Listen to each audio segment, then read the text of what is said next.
Utility tokens and security tokens are multi-million-dollar concepts funding startups around the world. But it can be pretty difficult to understand what the difference between the two actually is. Let's put security tokens and utility tokens under the microscope and help you clearly understand what both of them are and what they're needed for. Let's start here. What are tokens? Generally speaking, a token is a representation of something in a particular ecosystem. For example, it could represent a value, like $20, or it could represent something more abstract, like a vote or an identity. A token is different from a cryptocurrency in that it is constrained to its environment.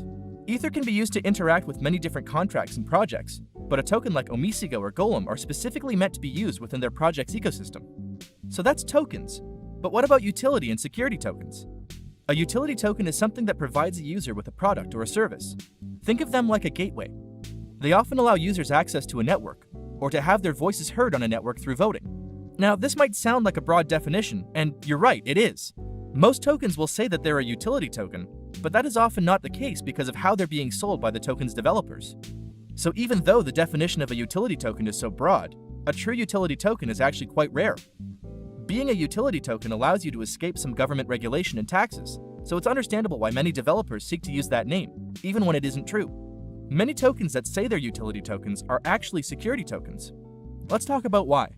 The Howey test is a test used by the Securities and Exchange Commission to decide if an investment is a security or not. This test has been applied in the crypto space several times to determine whether a token is a utility token or a security token. So if you're trying to figure out the answer for yourself, the questions it asks are good points to begin your investigation. Is there an investment of money? Is this investment into a common enterprise? Is there an expectation of profit for the investors? Is this expectation of profit based on the work of others? Again, this is very broad, so you can see how almost every token ever sold could fall into the category of security and why a utility token would be exceedingly rare.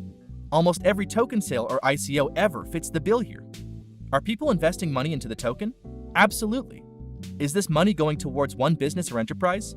Yes, the funds received are almost always held and controlled by the business behind the token. Is there an expectation of profit for the investors? Definitely. Is that profit based on the work of others? Again, yes, as the employees and developers behind the project are relied upon to provide a working ecosystem around the token that will increase its value. So then a security token is any token that answers yes, in full, or often even in part, to any of the questions posed in the Howey test. Any tokens that could be called security tokens are subject to many regulations in the United States and could face very severe penalties for not abiding by them. So, a lot of tokens accidentally fell into this category and now face an uncertain future because of it. However, some tokens set out to meet these requirements and regulations intentionally, and thus are much more secure in their operations. Once a token is classified as a security token, it means that it's representative of legal ownership of an asset, either physical or digital. That ownership must be verifiable on a blockchain. But the true value of a security token lies in its ability to democratize the ownership of assets. For example, in the real estate world, you can't really buy 1/100th of a house, simply because a house can't reasonably be split up 100 ways.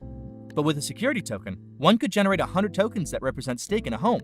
This significantly lowers the bar of capital required to invest and see returns in expensive markets, as well as allowing for group ownership of things that were previously impossible to own in a group. If I can only afford 10% of a house, suddenly I can purchase 10% of a house as an investment and avoid taking on a large loan just to enter the real estate market. In conclusion, a utility token is a token that does not meet the requirements of the Howey test and as such does not have any expectation of profit. Its value may rise and fall based on supply and demand, but its value cannot be tied in any way to the value of the company behind it. Because they are unregulated, they can be generated and sold freely, including by scammers, so be sure to exercise caution when buying. A security token is a token that meets any or all of the requirements of the Howey test and has an expectation of profit. It is regulated by the SEC, and both investors and developers need to be conscious of that. If your token accidentally falls into the category of security, you could definitely be in trouble. Security tokens that are clear about being a security token often have big benefits, such as project stability and scam prevention. Thanks for watching. We hope this guide clears up any misconceptions you might have had.